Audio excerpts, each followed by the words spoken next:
Snehalaya silks. இங்கு ஒவ்வொரு புடவையும் ஸ்னேஹா தேர்ந்தெடுத்தது உங்களுக்காக. தியேட்டருக்கு சென்று படம் பார்க்கும் மக்கள் கூட்டம் குறைந்து கொண்டே வருவதை கண்கூடாக பார்க்க முடிகிறது. கொரோனா தாக்கம், ஓடிடிகளின் வரவு என அடுத்தடுத்து விழுந்த அடியால் ஒரு காலத்தில் கொடி கட்டி பறந்த உதயம் திரையரங்கு மூடப்படுவதாக தகவலும் வெளியானது. இந்த சூழலில் திரையரங்கு உரிமையாளர்கள் சங்க கூட்டம் சென்னையில் நடைபெற்றது. முதல் தீர்மானமே ஓடிடிகளின் ஆதிக்கத்தால் திரையரங்குகள் ஆட்டம் கண்டு போய் இருக்கிறது என்பதால் தியேட்டரில் ரிலீஸ் ஆகி 8 வாரங்கள் ஆன பிறகுதான் படங்களை ஓடிடியில் வெளியிட வேண்டும் என நிறைவேற்றப்பட்டது. மற்ற மாநிலங்களில் 8 வாரங்கள் என்பதுதான் நடைமுறையில் இருக்கிறது என்ற நிலையில் தமிழகத்தில் மட்டும் திரையரங்கு உரிமையாளர்களுக்கு நேர் எதிராக தயாரிப்பாளர்கள் இருப்பதாக குற்றம் சாட்டினர். ஏன்னா முதல்ல பார்த்தீங்கன்னா தயாரிப்பாளர்கள்ட்ட ஓடிடிக்கு நிர்வாகங்கள் ரிலீஸுக்கு முன்னாலே விலை பேசி வாங்கிட்டு இருந்தாங்க. இப்போ அவங்க என்ன சொல்லிட்டாங்கன்னா, ஆஃப்டர் நீங்கள் தியேட்டருக்கு போயிட்டு வாங்க, அப்புறம் நாங்கள் வாங்கிக்கிறோம் ஒதுங்கிட்டாங்க.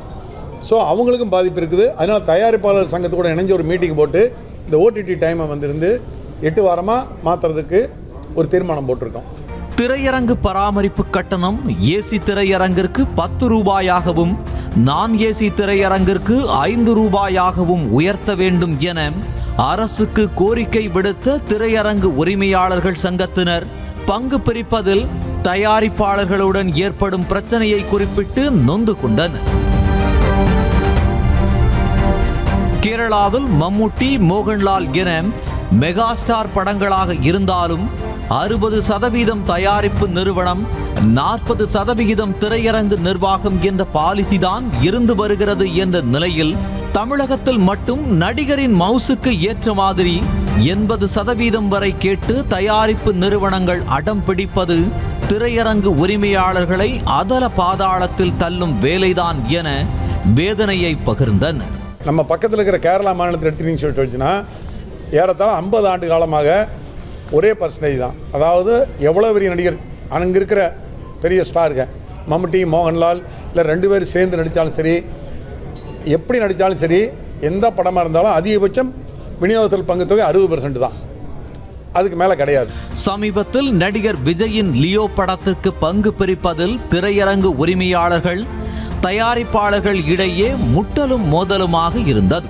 இந்த நிலையில்தான் வருகிற 1ஆம் தேதியில் இருந்து அதிகபட்சமாக தயாரிப்பு நிறுவனத்திற்கு 60% தான் கொடுப்போம் என்ற தீர்மானத்தை நிறைவேற்றியுள்ளனர் திரையரங்கு உரிமையாளர்கள் சங்கத்தினர். அதிகபட்சம் எங்களால் இனிமேல் 60% மேலே கொடுக்க முடியாது, 70-80 கொடுத்தா எங்களுக்கு டோட்டலாக கட்டுப்படி ஆக மாட்டேங்குது, திரையரங்குகள் இன்றைக்கி மூடப்பட்டுட்டு வர நேரத்தில் நீங்கள் டேர்ம்ஸ் அதிகமாக கேட்காதீங்கன்னு சொல்லி விநியோகத்திட்டு தயாரிப்பாளர்கிட்ட கோரிக்கை வச்சு எங்கள் சங்கத்திலேருந்து இந்த 1ஆம் தேதியிலிருந்து அதிகபட்சம் 60 தான் டேர்ம்ஸ் கொடுக்கறது, அது மாதிரி பண்ணி கொடுங்கன்னு சொல்லி அவங்ககிட்ட ஒரு வார்த்தை கன்வே பண்ணிவிட்டு அதை நடைமுறைப்படி கொண்டு வரணும்னு சொல்லி முடிவெடுத்திருக்கோம். திரையரங்குகளில் விழாக்கள், நிகழ்ச்சிகள் நடத்தவும், ஃபுட்பால் போன்ற போட்டிகளை ஒளிபரப்பு செய்யவும் அரசிடம் அனுமதி கேட்டுள்ளதாக கூறிய திரையரங்கு உரிமையாளர்கள் சங்கத்தினர் சின்ன பட்ஜெட் படங்களுக்கான டிக்கெட் விலையை குறைப்பது குறித்து பேசி முடிவெடுப்போம் என்றனர்.